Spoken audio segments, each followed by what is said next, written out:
Pemirsa, subsidi di sektor energi, khususnya bahan bakar rumah tangga LPG, harus tepat sasaran. Subsidi ditujukan hanya bagi masyarakat dari golongan ekonomi menengah ke bawah atau keluarga kurang mampu. Setiap warga negara wajib patuh dan mendukung kebijakan pemerintah yang tentunya bertujuan meningkatkan kesejahteraan rakyatnya.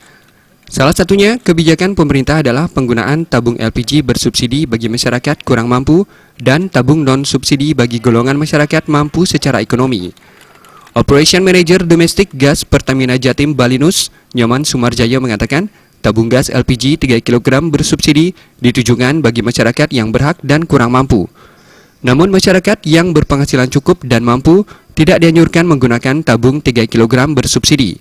Ditemui di sela-sela sosialisasi penggunaan LPG non-subsidi di Kabupaten Badung, Nyoman Sumarjaya menyatakan Pertamina telah mengeluarkan produk terbaru yakni tabung jenis Bright Gas 5,5 kg. Bahwa LPG 3 kg sebenarnya peruntukannya adalah untuk masyarakat miskin.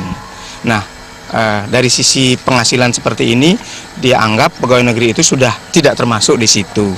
Sehingga memang diwajibkan untuk memakai yang non-subsidi dalam hal ini. Baik itu 5,5 kilo, 12 kilo Bright Gas, atau 12 kilo biru. Pertamina sangat mengapresiasi masyarakat yang menggunakan produk LPG non-subsidi, yakni tabung Bright Gas. Sumarjaya mengatakan Pertamina akan mempermudah konsumen dan masyarakat yang ingin mendapatkan tabung Bright Gas ini. Selain di 16 agen dan 46 SPBU di Bali, tabung Bright Gas juga sudah tersedia di 221 Indomaret di Denpasar, Badung, Gianyar, dan Tabanan.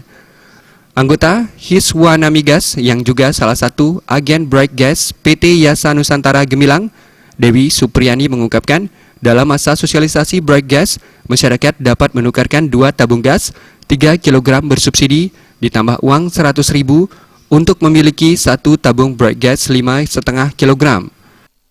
Jadi kita akan mengadakan, sudah diadakan sistem delivery telepon itu untuk yang kita memfasilitasi kepada masyarakat untuk pelayanannya. Kesadaran masyarakat mampu untuk tidak menggunakan LPG bersubsidi akan mendukung program pemerintah sekaligus mengurangi beban dana subsidi sehingga dapat digunakan untuk percepatan pembangunan di Indonesia. Gus Ngurah, Bali TV.